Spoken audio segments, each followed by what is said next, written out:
Rain slashed against the diner's windows, distorting the neon sign's reflection into a watercolor blur of pink and blue.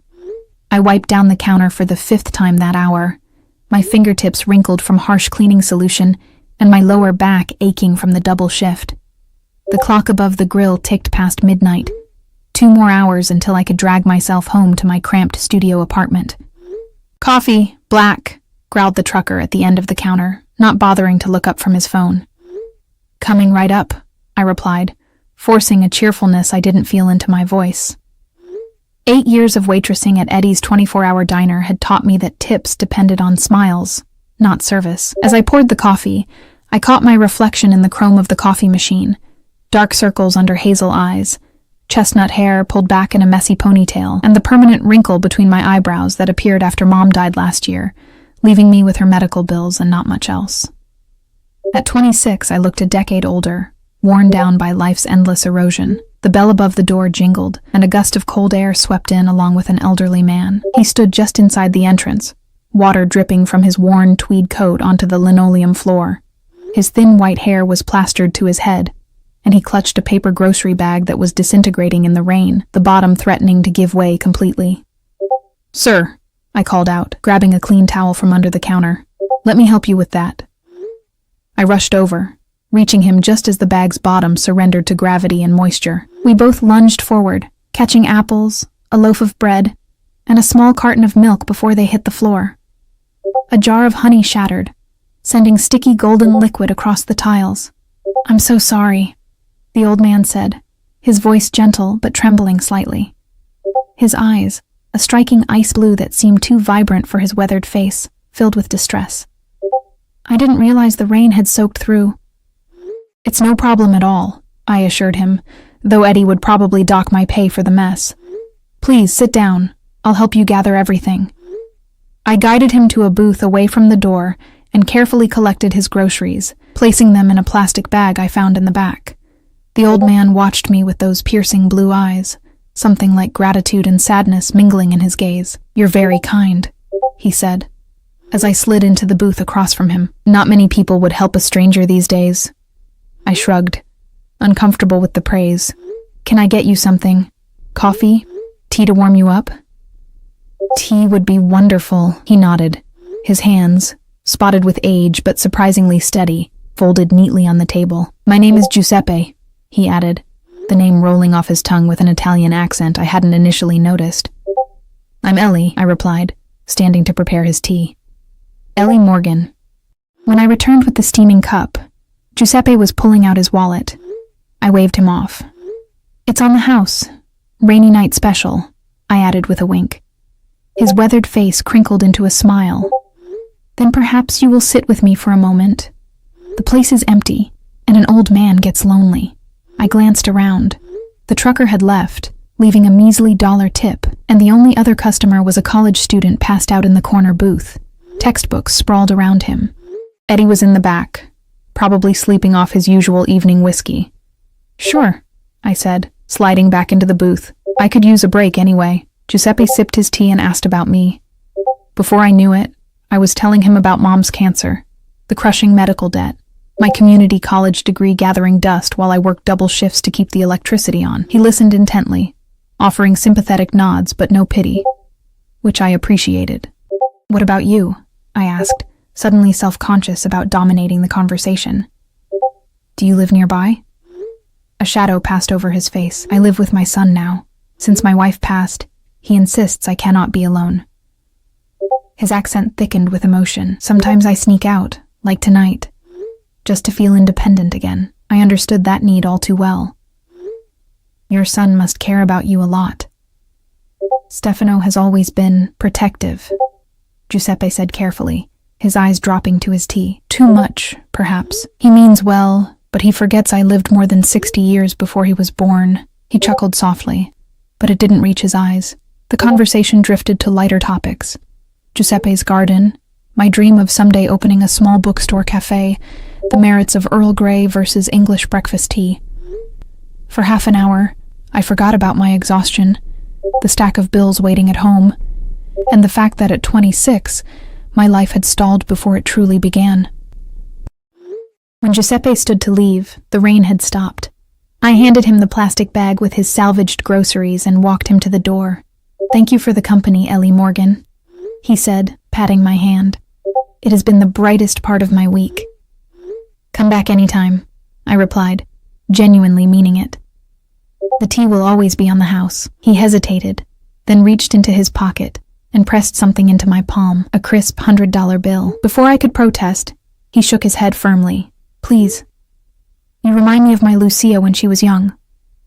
Kindness should be rewarded."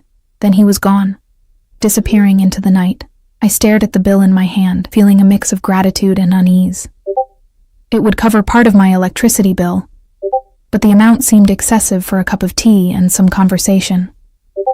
I didn't see Giuseppe again for 2 weeks. Life continued its relentless grind. Wake up, work, collapse into bed, repeat. Until the Tuesday afternoon when everything changed. It was unusually busy for a weekday, the lunch rush extending well past 2 o'clock. I was balancing 4 plates along my arms, a skill born of necessity, when the diner fell abruptly silent.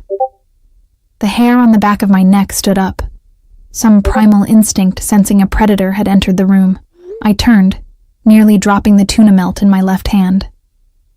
3 men in impeccable suits stood just inside the entrance, looking wildly out of place among the diner's worn vinyl and laminate. 2 were clearly security, broad-shouldered, expressionless, with telltale bulges beneath their jackets. But it was the man between them who commanded attention, who had sucked all the oxygen from the room. Tall and lean, with raven black hair and olive skin, he surveyed the diner with casual disdain. His suit wasn't just expensive, it was bespoke, the kind you see in magazines but never in real life. His face could have been carved from marble, sharp cheekbones, a strong jaw dusted with precisely maintained stubble, and full lips pressed into a contemplative line. But it was his eyes that struck me most. Ice blue, piercing, familiar. Giuseppe's eyes. The man murmured something to his companions, then moved with leonine grace through the diner, customers shrinking back as he passed. He slid into a booth, my section, and fixed those unsettling eyes on me. I delivered the 4 plates to their table with trembling hands, then approached the newcomer, pulling out my order pad on autopilot. "Welcome to Eddie's," I managed, my voice barely steady. "What can I get for you today?" Up close, he was even more intimidating. A faint scar bisected his left eyebrow, somehow enhancing rather than diminishing his beauty. His cologne, something expensive and subtle, mingled with the scent of leather and something darker, like gunmetal. His fingers, adorned only with a heavy signet ring, drummed soundlessly on the table. "Ellie Morgan," he said, my name unfurling from his lips like smoke. It wasn't a question.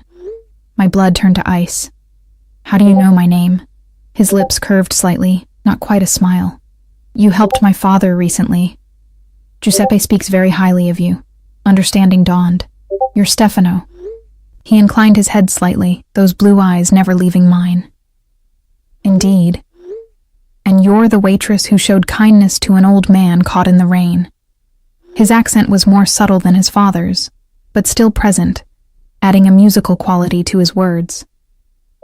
"It was nothing," I said, uncomfortable under his intense scrutiny. "Anyone would have done the same." "No," he replied with absolute certainty. "They would not. My father wandered off again yesterday. He's becoming forgetful. I've been trying to locate him." Concern flared through me. "Is he okay?" I haven't seen him since that night. Something flashed in Stefano's eyes. Calculation, perhaps, or suspicion. He returned home safely, but mentioned wanting to visit his friend Ellie again. He leaned forward slightly. "You made quite an impression." The way he said it made me feel like I'd done something wrong, crossed some invisible boundary. Like I said, it was nothing, just a cup of tea and some conversation. "And you refused payment," he added, watching me closely. I shifted my weight, suddenly defensive. I gave him tea on the house. He insisted on leaving money afterward. I didn't ask for anything. Stefano studied me for a long moment, as if trying to solve a puzzle. I became acutely aware of my worn uniform, the coffee stain on my apron, my hair escaping its ponytail after hours of work. I felt small and shabby beneath his gaze. "My father would like to see you again," he finally said, reaching into his jacket. I flinched instinctively, a reaction that didn't go unnoticed. His eyes narrowed slightly before he pulled out a business card, sliding it across the table. "This is my private number. I'd like to arrange for you to visit him." I didn't touch the card. "I'm sorry, but I don't think that would be appropriate. Your father is welcome here any time, but I don't make house calls." For the first time, Stefano's composed expression faltered, surprise flickering across his features. I got the impression people rarely refused him anything. "It would mean a great deal to him," he said, his voice dropping to a persuasive murmur. "He doesn't connect with many people these days." "I understand, but I'd compensate you generously for your time," he interrupted, misinterpreting my hesitation. "Name your price." Heat flooded my cheeks. "I'm not for sale," I snapped, louder than intended. Several nearby diners turned to look. Stefano's face hardened, and the temperature around us seemed to drop 10 degrees. One of his men took a step forward, but Stefano raised a hand, stopping him without even looking. "You misunderstand me, Miss Morgan," he said, his voice dangerously soft. "I'm simply offering payment for your time, as one would any professional service." "I'm a waitress, not a companion for hire," I replied, struggling to keep my voice steady. "Now, would you like to order something, or shall I bring your check?" The silence stretched between us, taut as a wire. Then, unexpectedly, Stefano laughed, a rich, warm sound completely at odds with his cold demeanor. Several heads turned again, and I noticed women at nearby tables staring at him with undisguised interest. "You have spirit," he said, sounding genuinely amused. "I see why my father likes you." He stood abruptly, towering over me. "No check necessary. I'll be in touch, Ellie Morgan." He reached out, faster than I could react, and tucked the business card into my apron pocket. His fingers brushed against my hip for the briefest moment, but it sent an electric current racing through me. Before I could protest, he and his men were striding toward the exit. At the door, Stefano paused and looked back at me, those ice-blue eyes burning with something I couldn't decipher. "Until next time," he called, loud enough for everyone to hear, then disappeared into the bright afternoon sun. The diner erupted into whispers the moment the door closed behind them. I stood frozen, feeling as though I'd just survived an encounter with a beautiful, lethal predator. My fingers trembled as I reached into my pocket and pulled out his card. The paper was thick, expensive, with only a name and number embossed in silver. Stefano Ricci. I had no intention of calling, but as I slipped the card back into my pocket, a chill ran down my spine. Something told me I hadn't seen the last of Stefano Ricci, whether I wanted to or not. The next 3 days passed in a strange fog of anticipation and dread. I jumped at every ring of the diner's bell, expecting to see Stefano's imposing figure. Each time the phone rang, my heart leaped into my throat. But there was no sign of him or Giuseppe. By Friday night, I'd convinced myself the encounter had been more significant in my mind than reality. Rich, powerful men like Stefano Ricci didn't waste time pursuing waitresses who had spilled honey on a dirty diner floor. I was wiping down the counter after the dinner rush when Eddie emerged from his office, looking unusually sober and distinctly uncomfortable. "Ellie, you got a minute?" he asked, nervously adjusting his stained apron. I followed him into the cramped back office where he shut the door, something he never did unless he was firing someone. "Listen," he began, not quite meeting my eyes, "about that guy who came in Tuesday. The Italian in the fancy suit." My stomach tightened. "What about him?" Eddie ran a hand through his thinning hair. "You know who he is, right?" I shrugged. "Giuseppe's son. Some rich guy." Eddie's laugh was hollow. "Some rich guy," he echoed. "Ellie, that was Stefano Ricci. The Stefano Ricci." The name meant nothing to me beyond our brief encounter. "Should I know who that is?" Eddie lowered his voice, leaning forward. "The Riccis control half the city. Import, export, construction, waste management. They got fingers in everything." He gave me a meaningful look. "And I don't mean legitimate business, if you catch my drift." I stared at him blankly for a moment before understanding dawned.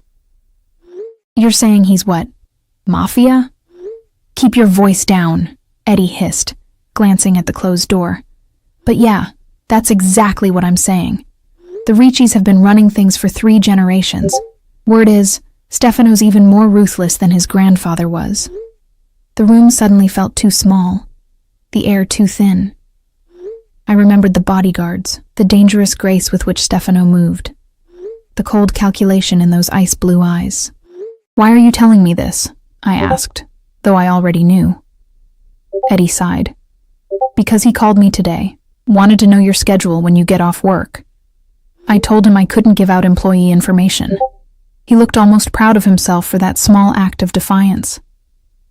And he said if I didn't tell him, he'd come down here and ask you himself, with his associates. Eddie swallowed hard. "I can't have that kind of trouble in my diner, Ellie. I got a business to run." Anger flared within me. "So you sold me out?" "I gave him your hours," Eddie admitted, guilt flashing across his face. "Told him you finish at 10 tonight. Look, I'm sorry, but you don't say no to people like him. You just don't."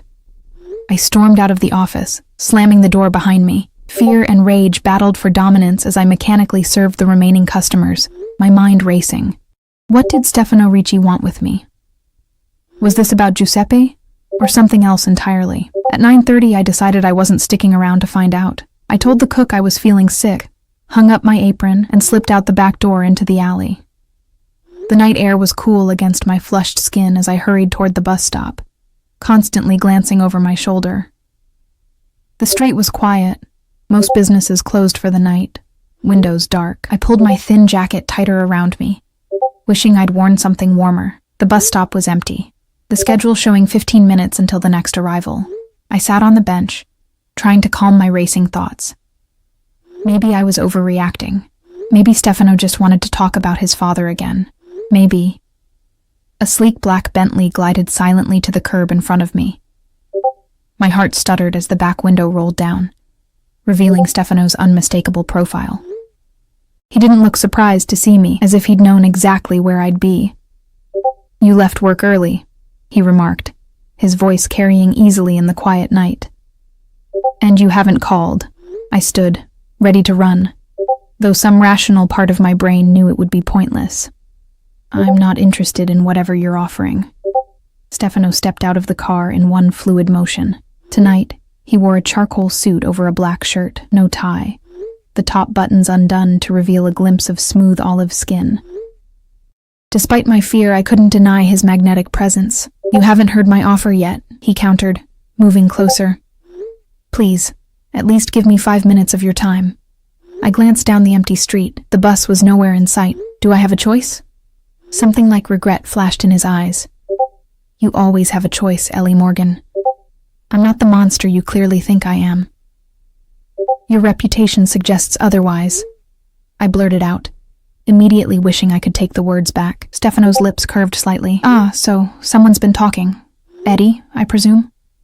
When I didn't answer, he nodded. "Reputations serve their purpose. Reality is often more nuanced." He gestured toward the car. 5 minutes. Then my driver will take you wherever you wish to go." I hesitated, weighing my options. The logical choice was to refuse, to wait for the bus, to keep this dangerous man at arm's length, but curiosity, and something deeper I didn't want to examine, pulled me toward him.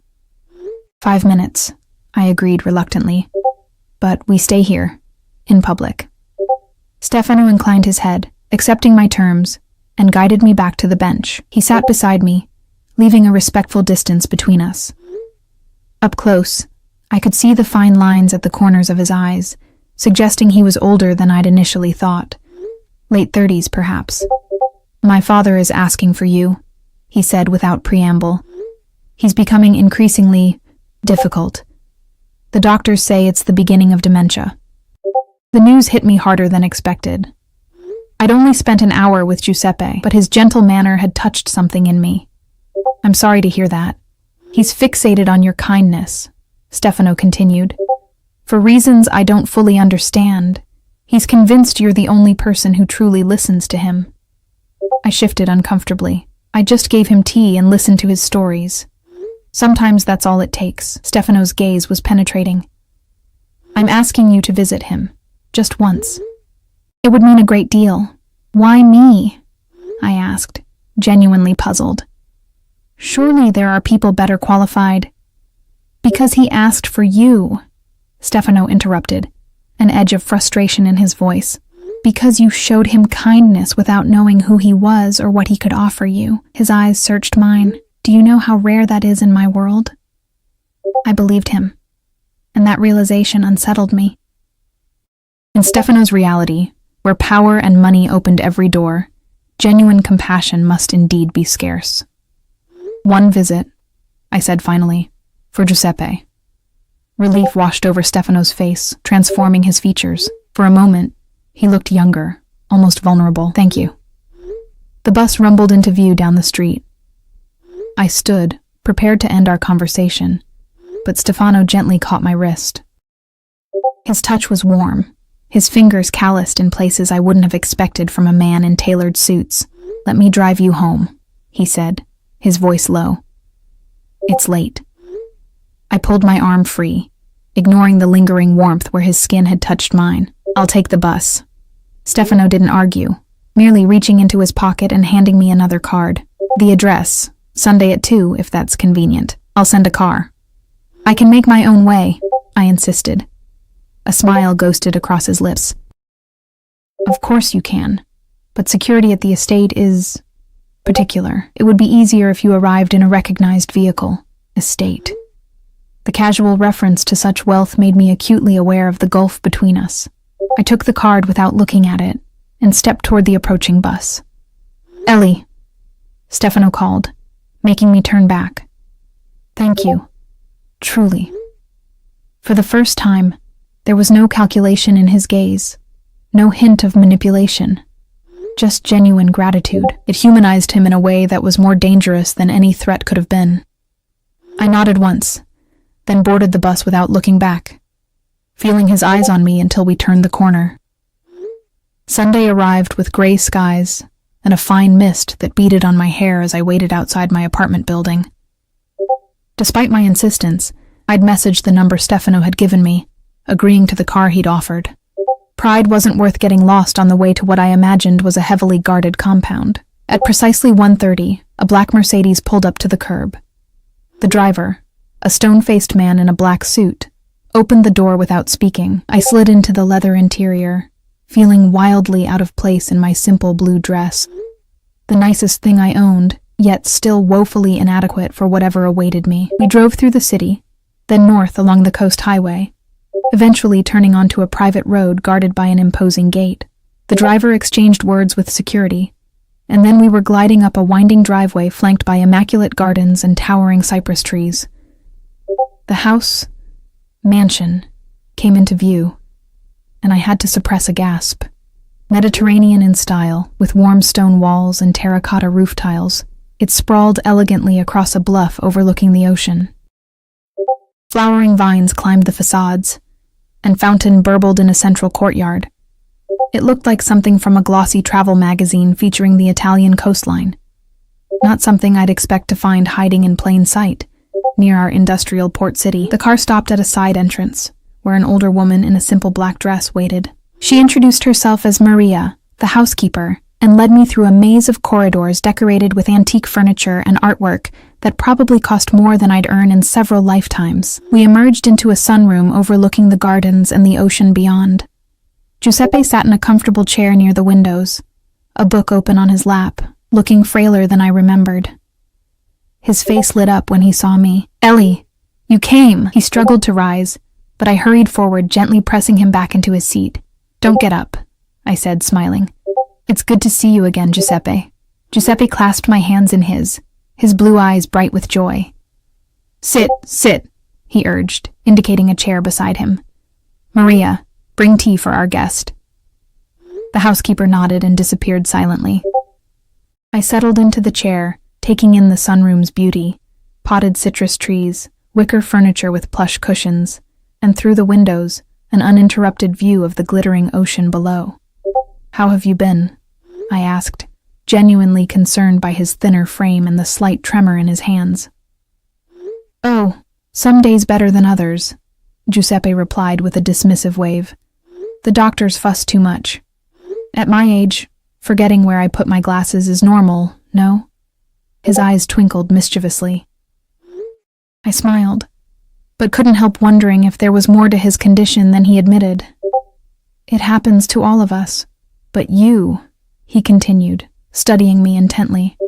You look tired, my dear. Working too hard still? Before I could answer, Maria returned with a silver tea service and an assortment of delicate pastries that made my mouth water. She poured for us, then retreated to the doorway where she stood silently, watching. Giuseppe frowned. Maria, please give us privacy. The housekeeper hesitated, then nodded curtly and left. Giuseppe leaned closer, lowering his voice. They watch me constantly now, like a child. Frustration colored his words. Stefano means well, but he trailed off, sighing. He seems very protective of you, I offered cautiously. Giuseppe's laugh was sharp. Protective. Yes, that's one word for it. He sipped his tea, then set the cup down with a slight clatter. My son has always been intense, even as a boy. After his mother died, it became worse. I wasn't sure how to respond, uncomfortable with this glimpse into their complicated relationship. The tea is wonderful, I said instead, changing the subject. Giuseppe smiled, recognizing my discomfort. Tell me about your dreams again, Ellie. The bookstore cafe. Have you made any progress? For the next hour, we chatted easily. I shared more about my aspirations, and Giuseppe told stories of his youth in Sicily, his journey to America, meeting his wife. He was an engaging storyteller, and I found myself laughing often, nearly forgetting where I was and why I'd come. You should have seen her, Giuseppe was saying, eyes distant with memory as he described his first meeting with his wife. Standing on that pier with the sun behind her, most beautiful woman I'd ever seen. Like you, she had fire in her eyes. His expression shifted, focusing on something or someone behind me. I turned to find Stefano standing in the doorway, watching us with an inscrutable expression. Unlike our previous encounters, he was dressed casually in dark jeans and a gray cashmere sweater that softened his intimidating presence, making him appear almost approachable. Stefano, Giuseppe called, gesturing him forward. Come meet my friend properly. Stefano crossed the room with that same fluid grace, resting a hand on his father's shoulder. The affection between them was evident, despite Giuseppe's earlier complaints. Miss Morgan, Stefano nodded, his blue eyes assessing me. I trust you found the journey comfortable? Very, thank you, I replied, suddenly self-conscious. Beside Stefano's effortless elegance, I felt like an imposter in my department store dress. She's been keeping me entertained with her stories, Giuseppe said, patting Stefano's hand. Such a bright young woman. Something flashed in Stefano's eyes. Possessiveness? Suspicion? Indeed. He turned to me. I hope you'll join us for lunch. The chef has prepared something special. It wasn't really a question, and I found myself following them through the house to a terrace overlooking the gardens. A table was set for 3, crystal glasses catching the weak sunlight that had emerged from behind the clouds. Lunch was like nothing I'd ever experienced. Multiple courses of exquisite food, wine that probably cost more than my monthly rent, and service so discreet it was almost invisible. Throughout the meal, I felt Stefano's eyes on me, studying my reactions, measuring my words. Giuseppe dominated the conversation, switching occasionally to Italian when speaking to Stefano, who would respond in kind before returning to English. I couldn't understand the words, but the tone of these exchanges grew increasingly tense as the meal progressed. Finally, after what appeared to be a particularly heated exchange, Giuseppe stood abruptly. I'm feeling tired. I think I'll rest before dinner. He turned to me, his expression softening. You'll stay? Have dinner with us? Before I could form a response, Stefano cut in smoothly. I'm sure Miss Morgan has other obligations. We shouldn't impose further. Giuseppe waved dismissively. Nonsense. The girl works too hard. Let her enjoy an evening off. He took my hand, his grip surprisingly strong. Please stay. Caught between them, I hesitated. The rational part of my brain screamed that I should leave, return to the safety of my ordinary life. But another part, a part I barely recognized, wanted to stay, wanted to understand more about these complicated men and their world. I'd love to, I heard myself saying, but I didn't bring anything appropriate for dinner. Stefano's mouth quirked. That can be easily remedied. Giuseppe beamed triumphantly at his son before turning back to me. Settle then. I'll see you at dinner. He shuffled away, accompanied by a nurse who had appeared silently at his side. Left alone with Stefano, an awkward silence descended. He swirled the wine in his glass, studying the ruby liquid with apparent fascination. Your father is quite persuasive, I finally said. Stefano's laugh was unexpected and genuine. A family trait, though he employs charm where I typically use other methods. The casual admission sent a chill down my spine, reminding me of who I was dealing with. I should probably go. I don't want to intrude. You're not intruding, Stefano said, setting down his glass. My father enjoys your company. It's been some time since I've seen him so animated. His gaze was direct, challenging. Unless you're uncomfortable, I met his eyes squarely. Should I be? Something like respect flickered across his features. Most people would be, yet here you sit, having lunch with a man you believe to be a monster. I never called you a monster, but you thought it, he countered. When Eddie told you who I was, I didn't deny it. I don't know you. No, Stefano agreed, his voice softening. You don't. Few people do. He stood abruptly. Come, I'll show you the gardens while my father rests. The grounds were even more impressive up close. Meticulously maintained flower beds, stone pathways winding through groves of olive trees, and secluded benches offering views of the ocean below. Security personnel maintained a discreet distance as Stefano led me through his domain, pointing out rare plants and explaining the property's history. My grandfather built this place, he said, as we paused by a marble fountain. He came from nothing, created an empire through sheer will. And what kind of empire was that? I asked boldly. Stefano's smile was sharp, a complicated one. Times were different then. And now? Now we adapt. Evolve. Legitimate enterprises are more stable, less problematic. But not entirely legitimate, I pressed, surprising myself with my daring. Instead of anger, Stefano seemed amused by my persistence. The world isn't black and white, Ellie. Especially for immigrant families who weren't welcomed into polite society. His expression hardened. We protected our own when no one else would. I fell silent, processing his words. There was truth there, mixed with justification for choices I couldn't begin to understand. We continued walking, the conversation shifting to safer topics.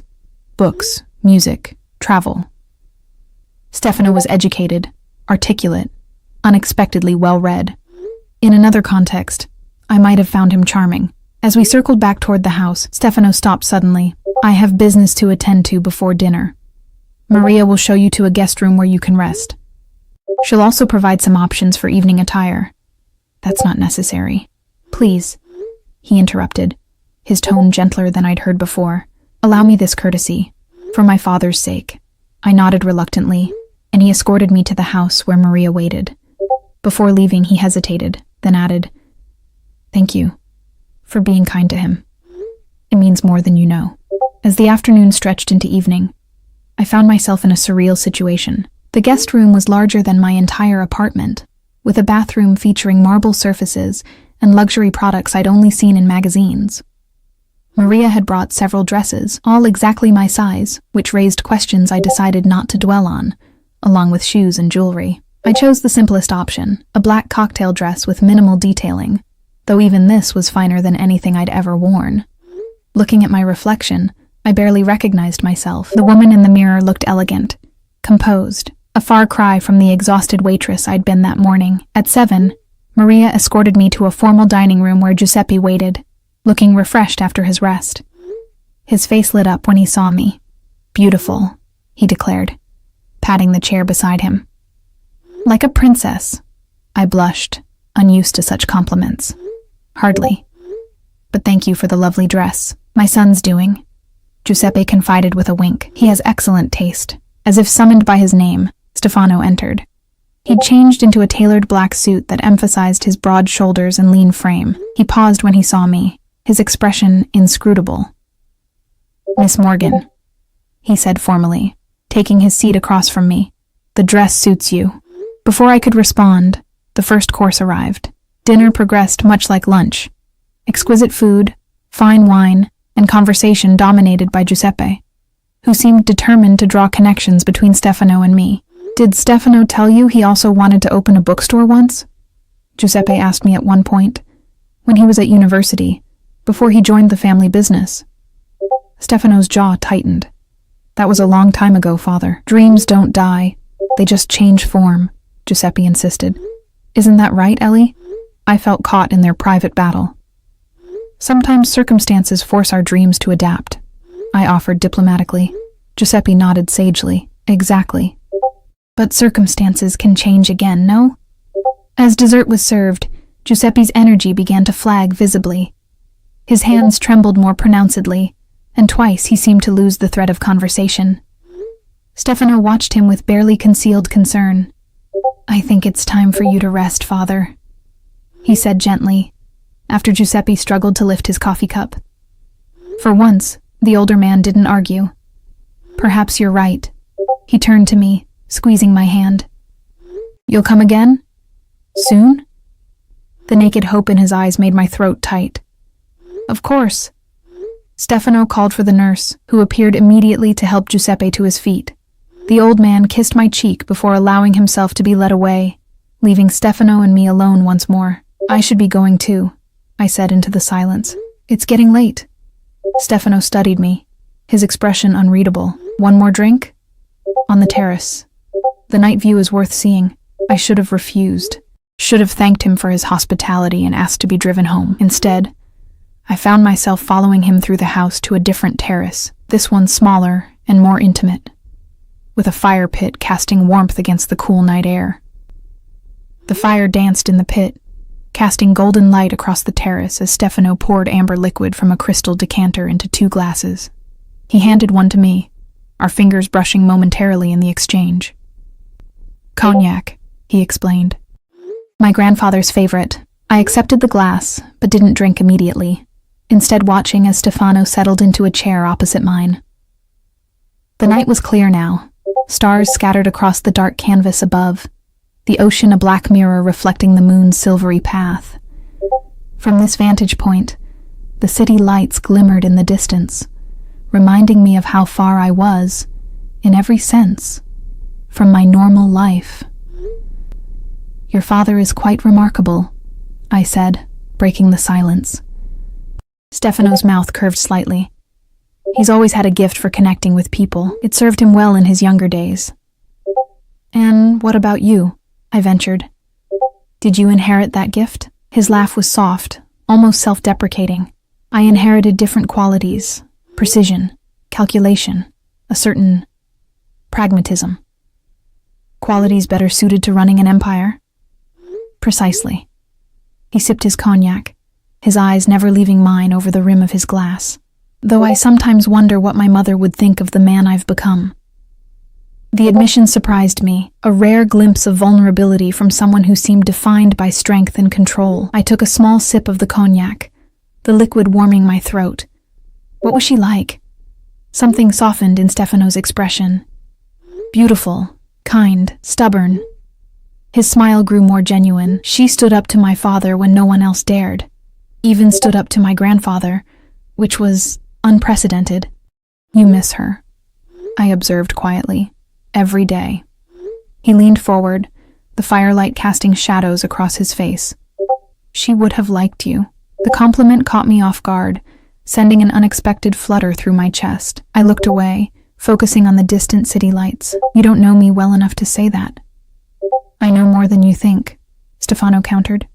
When I tensed, he added, "Not in the invasive way you're imagining. I simply pay attention. You're kind to an old man with no expectation of reward. You work double shifts yet still pursue education when you can. You live frugally but send money to your cousin's children every month." My head snapped up. "How do you—" As I said, I pay attention. Stefano's expression remained neutral. "It's not surveillance, Ellie. It's interest." "The distinction seems minimal from where I'm sitting," I replied. unable to keep the edge from my voice. He inclined his head, acknowledging my point. Fair enough. But surely you understand my caution. My father is precious to me. His welfare is my priority, and you thought I might be taking advantage of him somehow. A waitress from a diner. I consider all possibilities. Stefano set his glass down. In my position, trust must be earned. And have I earned it? I challenged. The question hung between us, loaded with implications neither of us fully understood. Stefano studied me with those penetrating blue eyes before answering. You're beginning to, he said finally, which is rare enough to be noteworthy. We fell into silence, the crackling fire and distant wave sounds filling the void. I finished my cognac, feeling its warmth spread through me, relaxing muscles I hadn't realized were tense. It's getting late, Stefano observed after a time. I've kept you longer than intended. Yes, I agreed, though strangely reluctant to leave. This glimpse into another world, Giuseppe's warmth, the beauty of this place, even Stefano's complex, dangerous presence, had been intoxicating in its way. He escorted me through the house, where the driver already waited. At the door, Stefano hesitated. My father would be pleased if you visited again, he said carefully. Perhaps next weekend? I should have refused. Should have made an excuse. Instead, I heard myself say, I'd like that. Something like satisfaction flickered in Stefano's eyes. Good. I'll send the car. He reached out, taking my hand in his. Thank you for today, Ellie Morgan. You've brought light to this house that has been absent for too long. He raised my hand to his lips, pressing a kiss against my knuckles. Formal, old world, yet sending electricity racing through me. Before I could respond, he released me and stepped back. Until next time, he said, the phrase echoing our first meeting at the diner. As the car pulled away, I watched Stefano's silhouette in the doorway, until darkness swallowed it whole. The week crawled by, each shift at the diner more tedious than the last. I found my thoughts drifting repeatedly to the Ricci estate, to Giuseppe's stories, to Stefano's intense blue gaze. I told myself it was merely fascination with a lifestyle so different from my own. Nothing more. Eddie watched me curiously, but asked no questions about my Sunday absence. The other waitresses, however, weren't as discreet. Rumors had spread about the Italian mobster, who'd singled me out, growing more outlandish with each retelling. Is it true he left you $1,000 tip? Jessie asked during a rare quiet moment. Or that he threatened to buy the diner just to fire everyone except you, added Marla, eyes wide. I laughed off their questions, refusing to feed the gossip mill. The truth, that I'd spent Sunday at his estate, dining with him and his father, would only fuel the flames further. By Friday, a package arrived at my apartment. No note, no return address, just an elegantly wrapped box containing a first edition of Jane Austen's Pride and Prejudice, a book I'd mentioned to Giuseppe as my childhood favorite. The thoughtfulness of the gift brought tears to my eyes, though I couldn't be certain whether it came from father or son. Sunday arrived with perfect weather, clear skies, gentle breeze, temperatures warm enough to hint at the approaching summer. The same driver collected me at the same time. But this visit felt different. There was anticipation now, familiarity where there had been uncertainty. Giuseppe greeted me in the garden, where a table had been set for lunch beneath a pergola draped with wisteria. He looked stronger than before, his eyes brighter, his movements more sure. You came back, he said, embracing me like family. I told Stefano you would. Of course I did, I replied, genuinely happy to see him. Thank you for the book. It's beautiful. Giuseppe's brow furrowed. Book? Ah, Stefano's doing, not mine. He mentioned you were fond of Austen. He winked conspiratorially. My son pays attention to details. The knowledge that Stefano had been the one to send such a thoughtful gift, not Giuseppe as I'd assumed, shifted something inside me. I tried to ignore the warmth spreading through my chest. We settled at the table, Giuseppe regaling me with stories of his week, the garden he'd been allowed to tend under supervision, the argument he'd won against his doctor about red wine with dinner. There was no sign of Stefano, and I found myself glancing toward the house occasionally, a fact that didn't escape Giuseppe's notice. He had business in the city, the older man explained with a knowing smile. But he promised to join us for dinner. I felt simultaneously relieved and disappointed, emotions I wasn't ready to examine too closely. After lunch, Giuseppe showed me his garden, proudly pointing out tomato plants and herbs he'd started from seeds. Despite his age and condition, his knowledge was extensive, his passion evident in every description. He spoke of Sicily, of the gardens his mother had tended, of traditions carried across oceans and generations. "Family is everything," he said, as we rested on a stone bench. "Blood ties that cannot be broken, no matter the circumstances. Do you understand?" I thought of my own fractured family. My mother gone, my father unknown, distant relatives who rarely called. "Not really," I admitted. "But it sounds beautiful." Giuseppe patted my hand. "It can be. It can also be a cage." Something distant entered his eyes. Stefano was only 12 when his mother died. Too young to shoulder such responsibility, but he insisted. "Became the man of the house overnight. That's a heavy burden for a child," I said softly. "Yes, and it shaped him in ways." Giuseppe sighed deeply. "I worry he'll never know true happiness, only duty." I didn't know how to respond to this intimate glimpse into Stefano's past. Before I could formulate a reply, Giuseppe changed the subject, asking about my week, my studies, my dreams for the future. His interest was genuine, his advice thoughtful, and surprisingly practical. As afternoon faded toward evening, Giuseppe's energy began to wane. The nurse appeared, suggesting he rest before dinner. This time, he agreed without argument, squeezing my hand before leaving me alone in the garden. Maria showed me to the same guest room as before, where I found another dress waiting, this one a deep emerald green that complemented my coloring perfectly. Once again, I marveled at how accurately Stefano had guessed my size and preferences. After showering and changing, I stood at the window watching the sun sink toward the horizon, painting the sky in hues of pink and gold. The beauty of this place was seductive, making my apartment seem dingier, my life smaller by comparison. A dangerous train of thought. A soft knock at the door pulled me from my reverie. When I opened it, I found Stefano standing there, still in his business suit, looking slightly weary, but impeccable as always. "You came back," he said, echoing his father's earlier greeting, but with an undertone I couldn't quite identify. "I said I would." His lips curved slightly. "People often say things they don't mean." "I'm not people," I replied simply. Something flickered in his eyes, approval perhaps. "No, you're not." He offered his arm. "Shall we? My father is waiting." Dinner was served in a different room this time, a less formal space with windows overlooking the moonlit ocean. Giuseppe was already seated, looking refreshed after his rest, his eyes brightening when we entered together. The evening unfolded pleasantly, the conversation flowing more naturally than our previous dinner. Giuseppe dominated as before, but Stefano participated more readily, occasionally revealing a dry wit that surprised laughter from me. Once or twice I caught Giuseppe watching us with undisguised satisfaction, like a chess player seeing his pieces align as planned. As dessert was served, Giuseppe asked, "Will you play for us, Stefano? It's been too long." Stefano hesitated, glancing my way. "I'm sure Ellie isn't interested in my amateur attempts." "Nonsense," Giuseppe insisted. "The girl will love it. You play beautifully." "Curious now," I added. "I'd like to hear you play." Stefano relented, leading us after dinner to a room I hadn't seen before, a music room with floor-to-ceiling windows and a grand piano at its center. He sat at the bench with casual grace, running his fingers over the keys in a brief warm-up before launching into Chopin. I watched, transfixed, as this dangerous, controlled man transformed before my eyes.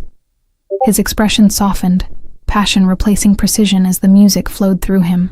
His fingers moved with effortless skill across the keys, drawing forth sounds so beautiful they made my chest ache. Giuseppe watched his son with unmistakable pride, occasionally glancing at me to gauge my reaction, and my reaction was undeniable.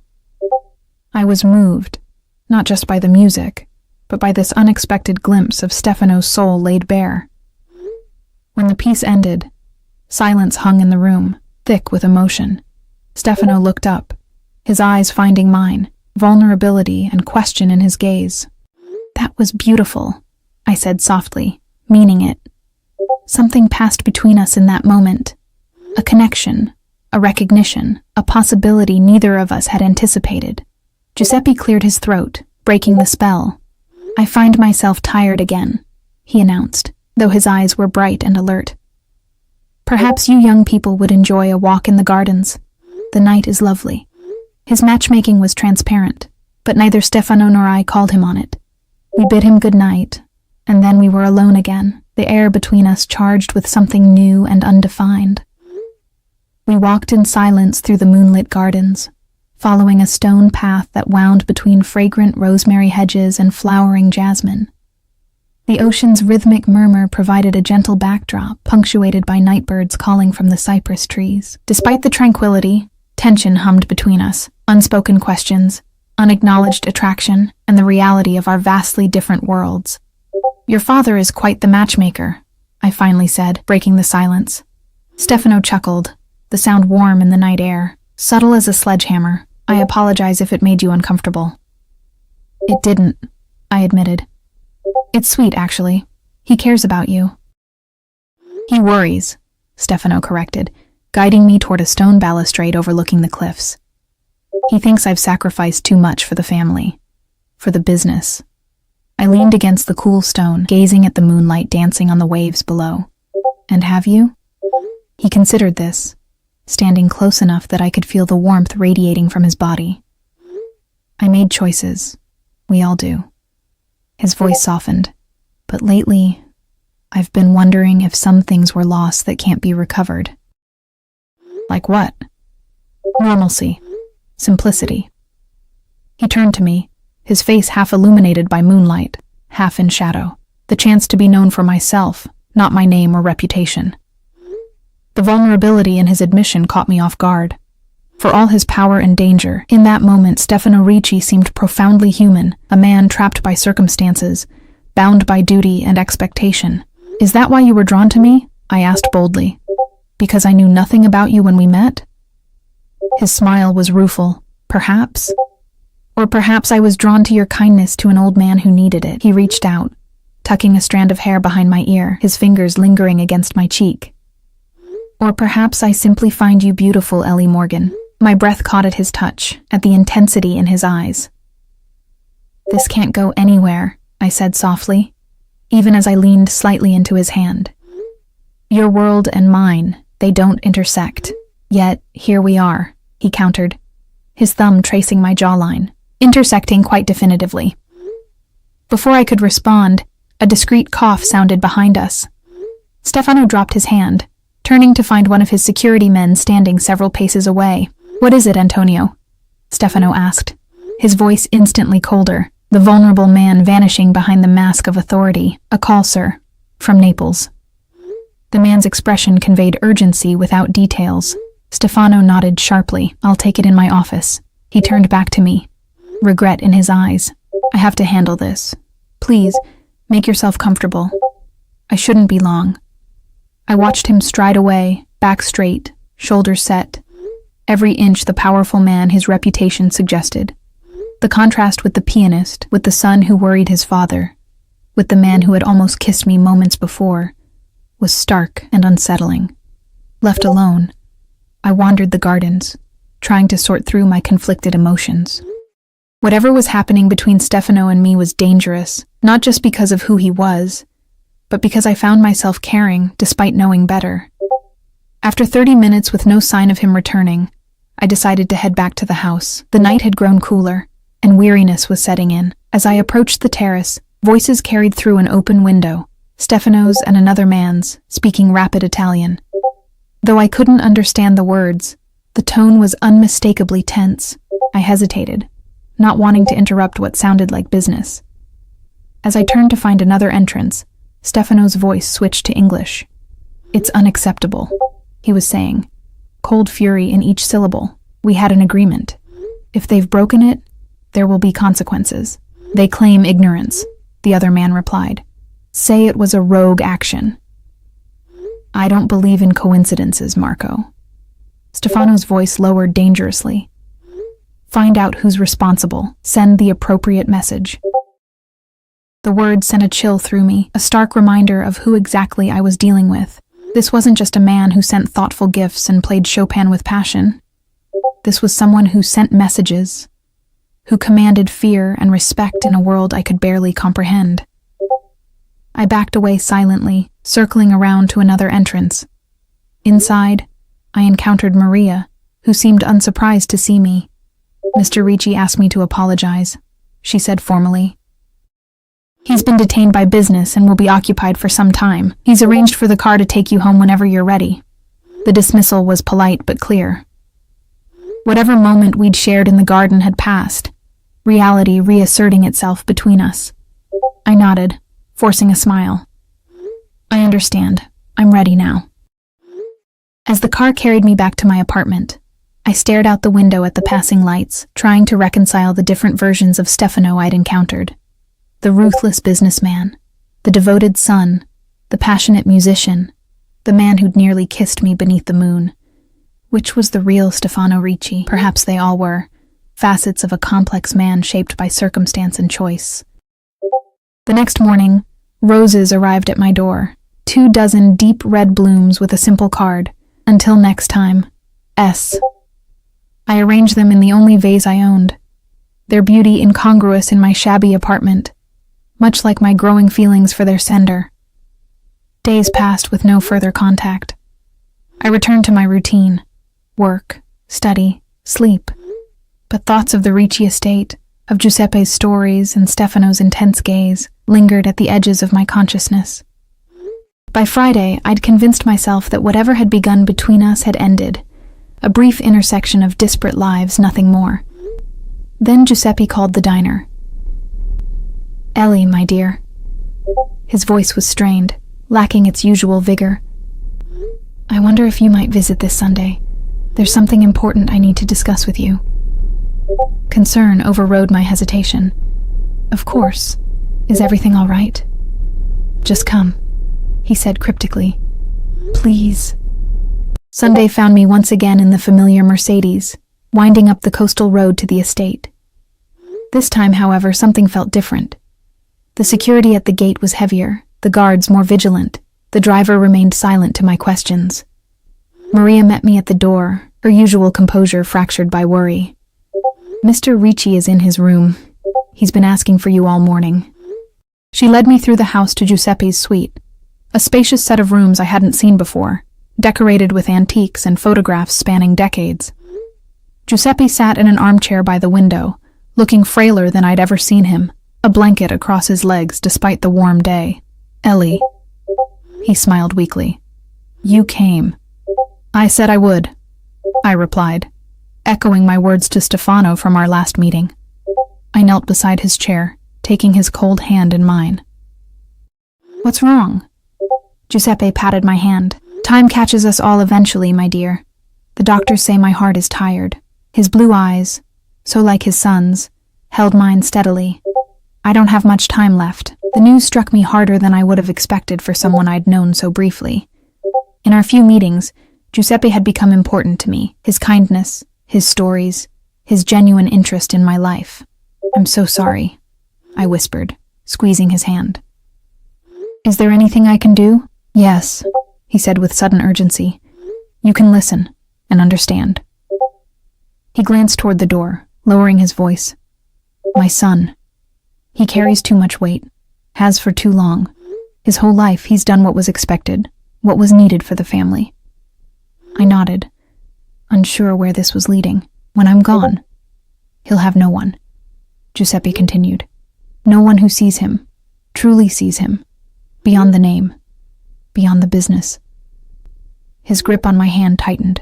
"But you do, don't you?" The directness of his question caught me off guard. I'm not sure what you mean." Giuseppe's smile was knowing. "I see how you look at each other, how you speak to him, not as Stefano Ricci the businessman, the feared name, but as Stefano the man." His eyes grew distant. "You remind me of my Lucia. She saw past everything to the heart of me." "Giuseppe," I began carefully. "Stefano and I barely know each other, and our worlds are completely different." "Worlds can change," he insisted. "People don't. And my son, beneath everything, is a good man. Complicated, yes. Dangerous when crossed, certainly. but good. His gaze sharpened. Promise me you won't give up on him too easily. Before I could respond, the door opened and Stefano entered. He'd clearly come directly from somewhere important, his suit impeccable, his expression guarded, until he saw me kneeling beside his father.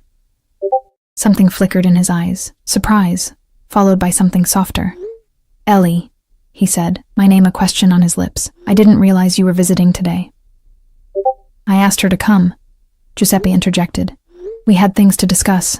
He looked meaningfully between us, and now we have. Help me to bed, Stefano. I need to rest. With gentle efficiency, Stefano helped his father to the adjoining bedroom, speaking quietly to him in Italian. When he returned, he closed the door softly behind him, his expression troubled. He told you about his condition, Stefano said, not a question. I nodded. I'm so sorry, Stefano. If there's anything I can do, you've already done it, he replied, moving closer. Your visits bring him joy, more than I've seen in years. He ran a hand through his hair, a rare gesture of discomposure. I should have called you myself this week. Things have been complicated. I remembered the conversation I'd overheard, the message he'd ordered sent. I understand. His eyes met mine, searching. Do you? I wonder. The moment stretched between us, heavy with unspoken truths. I thought of Giuseppe's request, of the conflicting emotions Stefano stirred in me, of the impossibility of any future between us. I should go, I said finally. Let Giuseppe rest. Stefano nodded, but as I moved toward the door, he caught my arm gently. Have dinner with me tonight. Just us. There are things I need to say to you. I hesitated, torn between caution and the undeniable pull he exerted over me. All right, I agreed. Just dinner. The relief in his eyes was palpable. I'll pick you up at 7. The next few hours passed in a blur. I spent time with Giuseppe, reading to him until he drifted to sleep, then retreated to the guest room, my room, as Maria called it, to prepare for the evening. The closet now contained several outfits in my size, as if my returns had been anticipated and planned for. At precisely 7, Stefano knocked on my door. He'd changed into a more casual outfit. Dark trousers and a light sweater that softened his usual intimidating presence. He looked younger, less burdened. I thought we'd go out, he said, surprising me, away from here. If that's acceptable, I nodded, curious about this unexpected change. Instead of the usual Mercedes, a sleek Aston Martin waited in the driveway. Stefano opened the passenger door for me, then slid behind the wheel himself. No driver tonight, no security detail following. Where are we going? I asked as we wound down the coastal road, the car handling the curves with powerful grace. Somewhere special, he replied cryptically, a small smile playing at his lips. 20 minutes later, he pulled up to a small, unassuming restaurant, perched on a cliff overlooking the ocean. No valet, no red carpet, just a weathered wooden sign reading Maria's, swinging gently in the breeze. Inside, the atmosphere was warm and unpretentious, checkered tablecloths, candles in wine bottles, the scent of garlic and fresh herbs permeating the air. The elderly proprietor greeted Stefano with genuine warmth, embracing him and chattering in rapid Italian, before leading us to a secluded table on the terrace.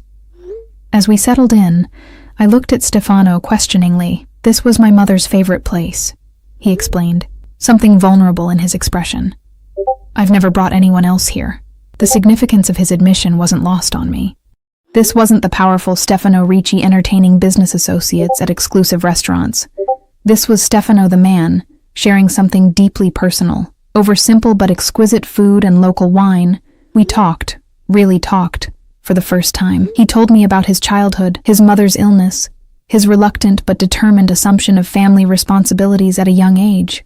I shared stories of my own struggles. Growing up with a single mother, working since 16, the dreams deferred but not abandoned. As the evening progressed, something shifted between us. The barriers of circumstance, of caution, of our different worlds didn't vanish, but they became more permeable, less absolute. My father likes you, Stefano said as dessert arrived. More than likes you, actually. He thinks you're exactly what I need in my life. I felt heat rise to my cheeks. He's not exactly subtle about it. Stefano's laugh was genuine. Subtlety has never been his strength. His expression grew serious. But he may be right. My heart stuttered. Stefano, let me finish, he said gently. I know how this looks, who I am, what I do, the complications of my life. I know it's not fair to ask anything of you. But you're going to anyway? I suggested, a strange calm settling over me. His smile was rueful. I am. Because for the first time in longer than I can remember, I find myself thinking beyond duty, beyond obligation. When I'm with you, I remember the man I might have been in another life. He reached across the table, taking my hand. I'm not asking for promises, Ellie. Just possibility. A chance to see if there's something real between us, despite everything. I looked at our joined hands, his strong and scarred in places, mine still showing the calluses of hard work. Different paths, different lives, yet somehow fitting together in this moment. It won't be easy, I said softly.